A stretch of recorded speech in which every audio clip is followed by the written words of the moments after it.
What up YouTube? How are we feeling today? Hope you're doing great. Hope you're doing fantastic. Back with another Division 2 video. And this build, man, this is a straight up banger. Yes, we got another banger for you. This is my unlimited pulse build, the Death Closer. This shreds enemies up and close. And you will always have your pulse active for, of course, you and, of course, for everybody that's near to you in the same room. Because this has a big range and a very small cooldown. This is one of the most fun builds to play with if you like to run and gun. And no, I'm not using the Heartbreaker gear set. This is just a straight up SMG build with, of course, catered to pulse and then spotter. Yes guys, of course, with the combinations of spotter that we can use with TU15, this build hits even harder and it's a lot fun to play with.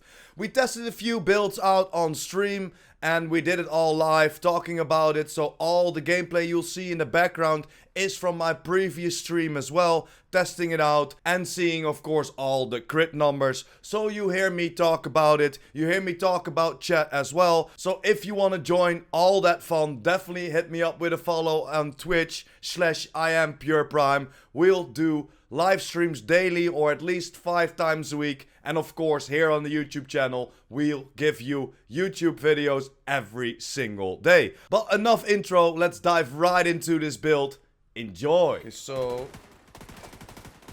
Okay, I'm close to him.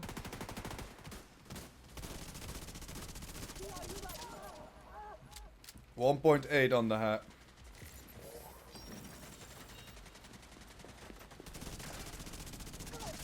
.8 again.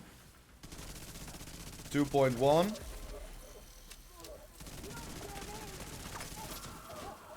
Oh sh! This door opens as well? Wait, what? I didn't know that. Oh, yeah.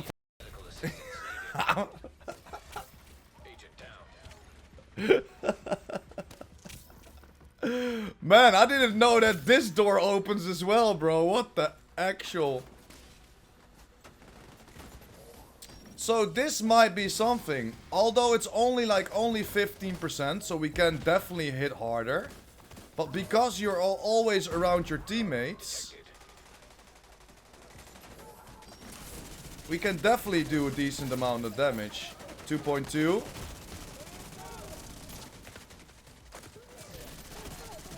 .4.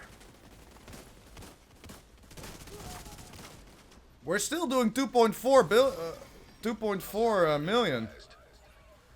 Wow, I got you. That was an entire football team running out of that door, bro. Exactly. They got me. Oh, Mr. Magic, my guy. Hold on. Oh, he's getting picked up already. So 1.9, easy clap on the hat. So, do we have... We don't have it here. So how are... Oh, he just came behind me. And they won't hit you. You will hit harder. But I think the way we're setting it up now does a little bit more. Oh.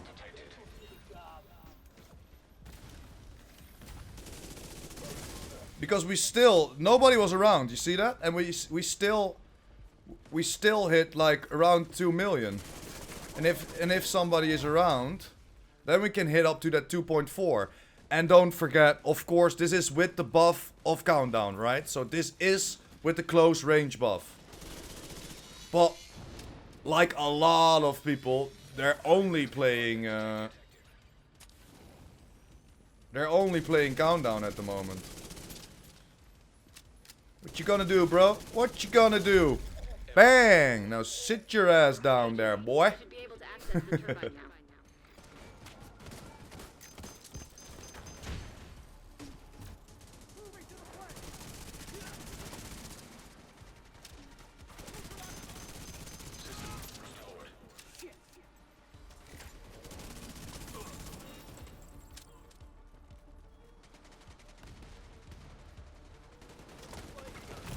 Oh, the hunters are in the back again. That's such an annoying spot for them to be in, bro. I'd rather have them push up. Nice, thank you. We're doing a lot of damage over here.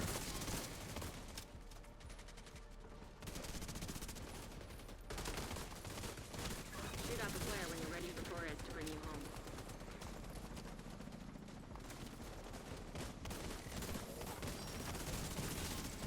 So almost 2.5. So we're hitting 2.459 if I'm not mistaken.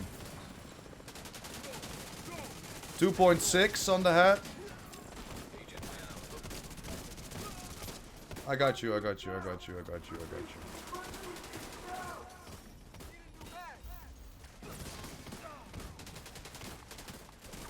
Where are you hiding?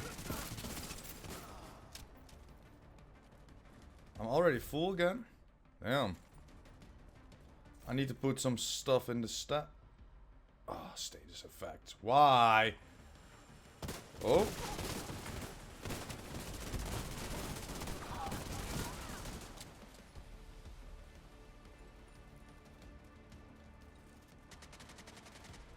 And to start our build off, of course, this is my specialization. We went with the gunner specialization, and why? Because this is a run and gun build with the Lady Death, as you saw in the gameplay before. We cannot use a linked laser pointer, so we just went for the gunner specialization to, of course, get that 10% armor on kill.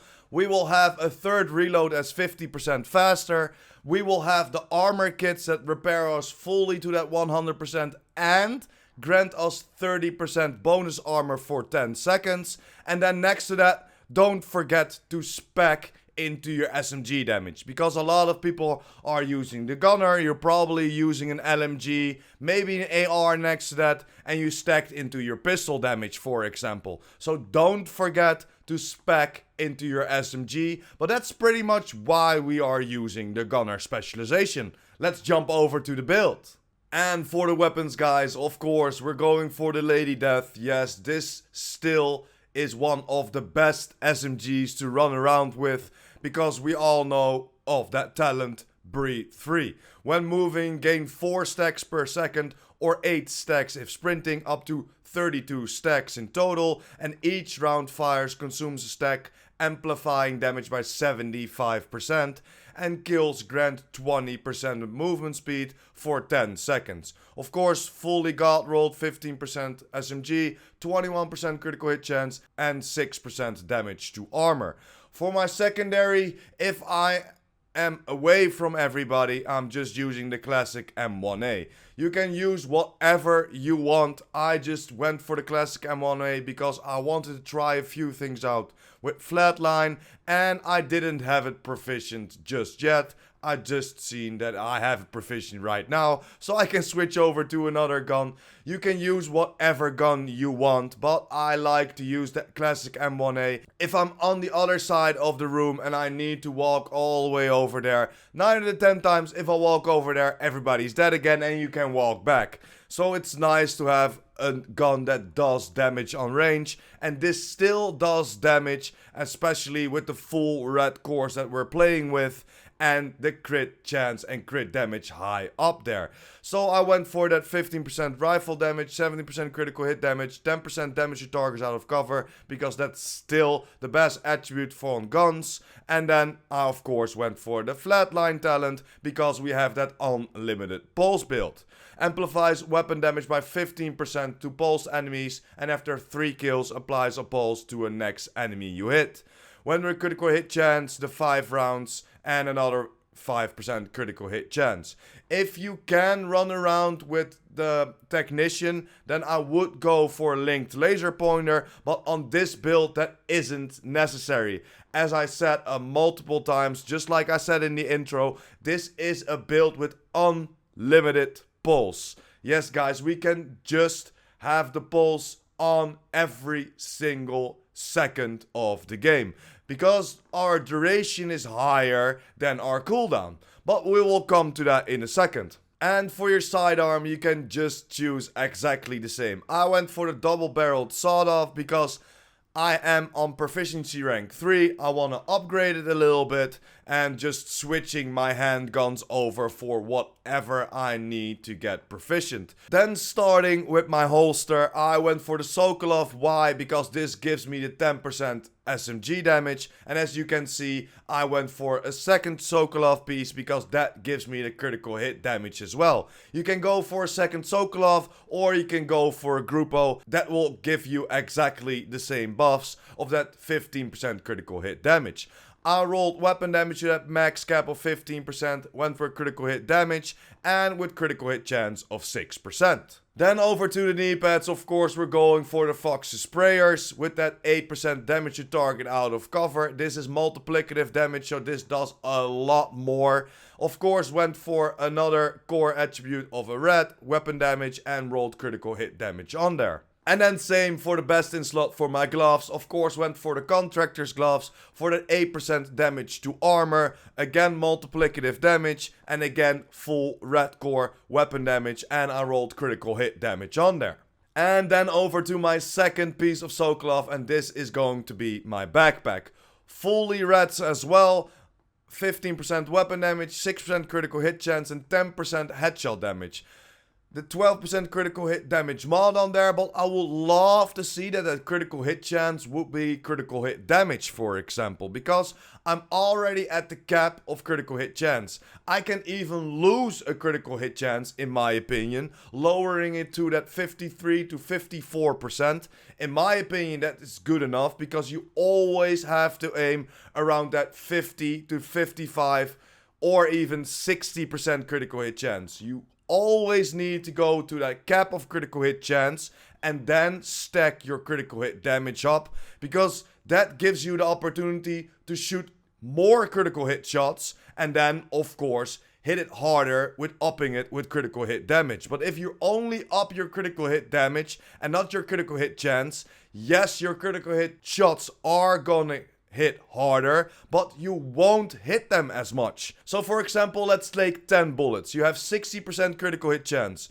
Of those 10 bullets, you will always shoot at least 6 bullet critical hit chance. But if you have 30% critical hit chance, you will only hit 3 bullets of that 10 critical hit chance. Of course, your critical hit damage will be higher, but then if you shoot 3 shots more in critical hit chance, then the overall damage will be higher, because you're shooting more critical hit chance, although more critical hit damage. But enough about that, it's a whole different video. But let's go over to our talent, and I'm using Companion.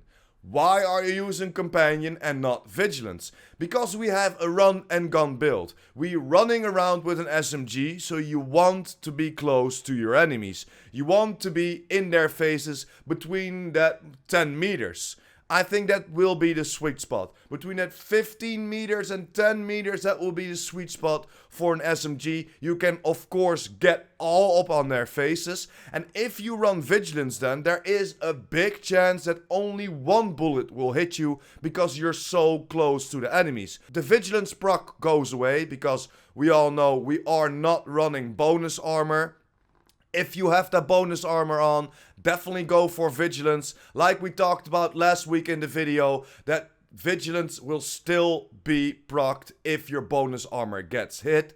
But of course we're not using bonus armor, so we switched over to Companion. And why Companion? Because we're always close to our teammates.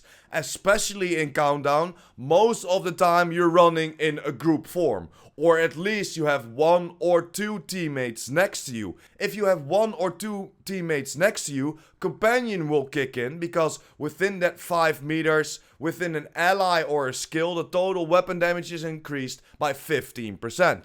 Of course, again, this is only 15%, where Vigilance is 25%.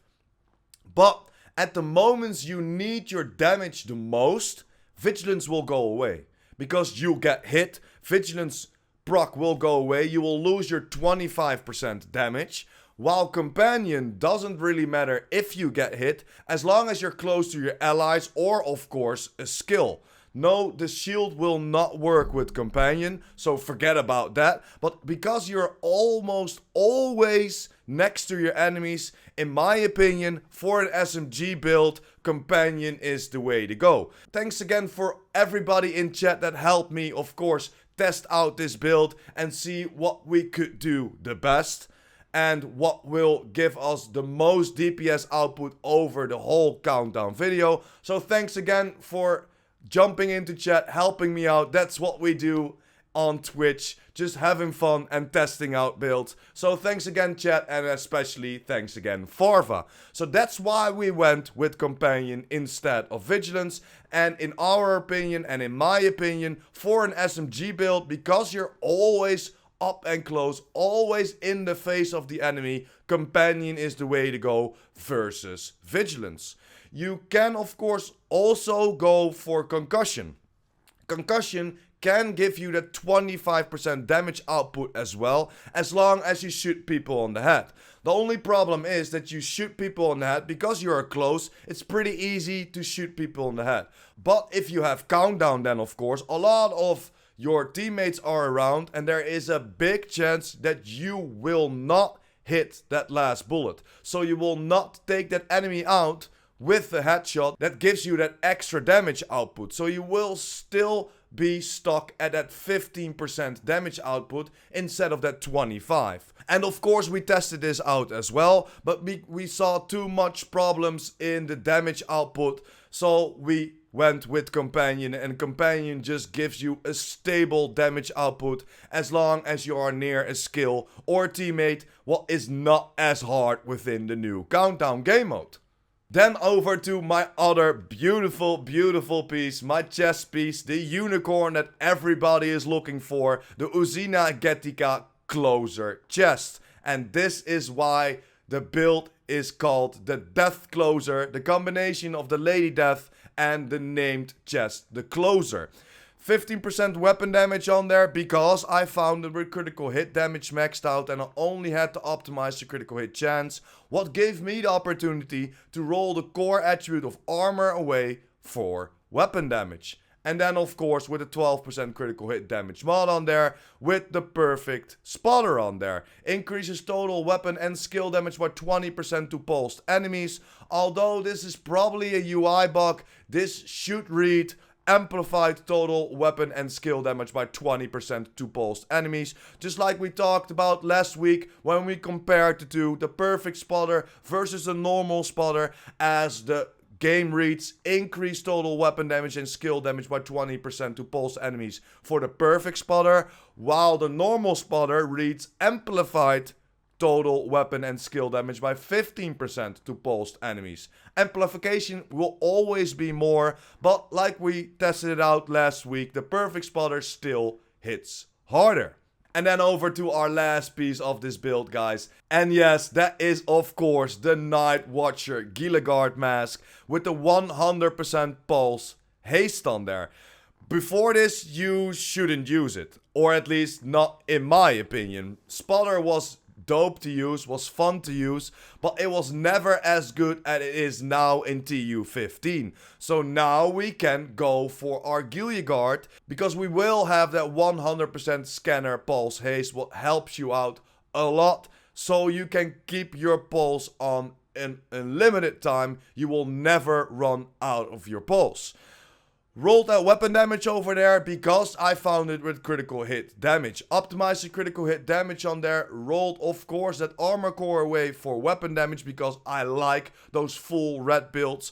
I always like to hunt those high crit numbers, and I'm always a fan of full red builds. Of course, I will give you some armor builds as well. I will give you a lot more builds in the future. But for me, my playstyle, always running and gunning, being in the face of people and just shredding them through with a full red build. That's just my playstyle. But this Night Watcher, of course, gives us an extra 5% total armor, just like the Uzina Getica. So we're getting around that 10% total armor extra on our build. Doesn't really help us out. And why are we using then, of course, the Night Watcher? Like I explained, that 100% scanner pulse haste. So let's jump over to the skills and show you why this is just the perfect build to use to get your unlimited pulse out. For our first skill, we are using the Reviver Hive. Of course, because most of y'all are playing Countdown, or if you are solo, a Reviver Hive is always nice to have, especially on a full red build. So for example, if you stand next to a door that is a spawn point, it opens up, you get downed, it's always nice to have your Hive next to you. I went for the 9.3% Reviver Armor Repair, 5% range and 4.8% duration as the mods on there. And of course, next to that, I'm using my pulse. And as you can see, 9.1 seconds cooldown versus the 10.8 second duration. So you will always have this pulse active, guys. This is why this is an unlimited pulse build. Before the duration goes away of your pulse, you can pulse it again because the cooldown is 1.7 seconds lower than its duration. Of course, I went for the expertise level 2. That gives me a 2% extra duration. So you can go for that for a little bit to up the duration. So you make sure that your cooldown is lower than your duration. And then you will, of course, have that unlimited pulse. And next to that, I went for the 10% radius mod and the 10% effect duration mod. And then let's jump over to the build stats, guys. Like I said, I'm close to that max cap of 60% on critical hit chance, 161 critical hit damage, and then that 80% headshot damage. But yeah, guys, that's pretty much it. Let me know in the comments down below what you think about this unlimited pulse death closer build. I'm having a lot of fun testing this out live on stream, thinking about the name of the build, because like you know, I like to name my builds as well. So if you want to be a part of that, definitely jump over to Twitch, hit me up with a follow, and let's have some fun in the chat. But this is pretty much it, guys. Again, let me know in the comments down below what you think about this build, or what would you change around this build. You can also use the chatterbox. That's a lot of fun to play with as well, but the Lady Death will definitely give you more damage output. But that's it, guys. Thanks for watching, hope you enjoyed. Don't forget to smash that like button and hit that subscribers button. And of course the notification bell. PurePrime out.